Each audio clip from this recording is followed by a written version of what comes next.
Hello and welcome. Today we are diving headfirst into a really beautiful and honestly kind of mind-bending mathematical proof. We're going to see how two completely different worlds, the smooth and continuous and the choppy and discrete, can somehow be exactly the same. So yeah, let's jump right in. So right at the heart of this whole thing is a question that feels, well, paradoxical. You've got continuous things, right? Like a smooth, unbroken flow. And then you have discrete things, a series of separate, individual steps. How on earth can those two possibly be equal? It's kind of like saying a perfectly smooth ramp is exactly the same thing as an infinite staircase. It just doesn't feel right. And this is the equation that makes that very claim. Look at this. On the left, you've got an integral. That's the very symbol of continuous change. And on the right, an infinite sum, a famous one actually, known as the MRB constant. It's the absolute definition of a discrete, step-by-step process. And yet, this equation insists they are identical. Our mission, should we choose to accept it, is to figure out how that's even possible. Okay, so to crack this case, we're going to have to put on our detective hats. We'll follow the clues to uncover the secret hidden connection between these two sides of the equation.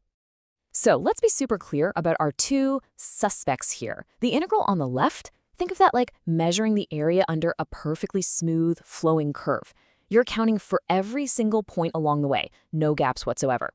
But the infinite sum on the right is totally different. It's like climbing a never-ending staircase, adding one distinct step after another.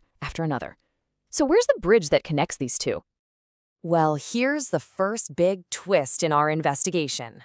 That bridge, it doesn't exist on our normal, everyday number line. Nope. To find it, we have to take a journey somewhere else entirely. We're heading into the complex plane. That's right, the whole solution is hiding in plain sight, but in another dimension, the complex plane. This is a two-dimensional world for numbers, and it's right here, in this bigger, richer landscape, that the secret relationship between our integral and our sum is finally going to come into the light. Now, to play in this new sandbox, mathematicians do something really clever. They take the function from our original integral and extend it. We're not just dealing with a simple variable x on a line anymore. Now we're dealing with a complex number, z, that can roam anywhere on a two-dimensional plane. This new function, f of z, has all the original information baked into it. But giving it this extra dimension, well, that gives us access to some seriously powerful new tools. And the biggest, most powerful tool in this new kit has a name. It's the magic key that's going to unlock this entire mystery for us. It's called the residue theorem. And hey, don't just take my word for it. As the source material points out, this theorem isn't just some neat little party trick. It is a central, heavy-hitting engine in complex analysis. It's capable of solving problems that are basically impossible if you're stuck on the real number line. So what is this theorem all about? Really, it comes down to two key ideas: poles and residues. A pole is just a fancy name for a point in the complex plane where our function totally blows up and shoots off to infinity. And a residue? That's one special number that perfectly captures how the function behaves right around that explosive point. You can think of it like a unique fingerprint that the function leaves behind at each pole. Okay, so here's our game plan, laid out in 4 simple steps. First, we're going to draw a big loop, called a contour, in the complex plane. Second, we'll use the theorem which creates this incredible link between an integral around that loop and all the poles that get trapped inside of it. Third, we find those poles and we calculate their fingerprints, their residues. And finally, step 4, we use that magical link to connect our integral to the sum of all those fingerprints. The plan is set, the time for talk is over. Let's get to work and find those fingerprints. Our first piece of evidence is figuring out where the poles are. Where does our complex function f of z actually explode?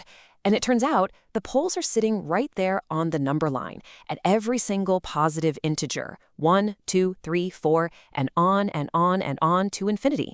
But why there? Well, it all comes down to that cosecant part of our function, and it was put there for a very, very smart reason. See, cosecant of pi z is just a different way of writing 1 divided by the sine of pi z. And as you might remember, the sine function hits 0 at every single integer. And what happens when you divide by 0? Boom! The function blows up to infinity. And that's it. Those are our poles. So, now that we know where the poles are, we can calculate their residues, their unique fingerprints. The math behind it gives us this really elegant formula you see here. For any integer pole we'll call n, this is how we find its specific residue. We now officially have a fingerprint for every single pole.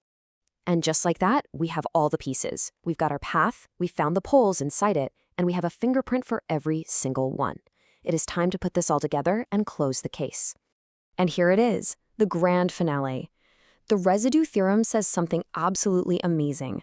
The integral all the way around the path we drew is equal to 2 times pi times I times the sum of every single fingerprint, every residue that we found inside. The continuous integral has just been magically transformed into a discrete sum.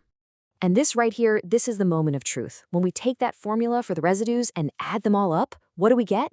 We get the exact expression for the infinite series we started with, the MRB constant. It's a perfect match. They're literally one and the same. By taking a trip through the complex plane, we've perfectly rebuilt the discrete sum from the guts of the continuous integral. And there you have it. The connection has been made. By taking a little detour into a higher dimension and using the incredible power of the residue theorem, we showed how a continuous integral becomes a discrete infinite sum.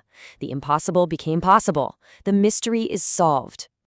You know, a proof like this really makes you wonder, doesn't it? By just stepping into an unseen dimension, this deep, hidden unity was revealed between two things that looked completely unrelated on the surface.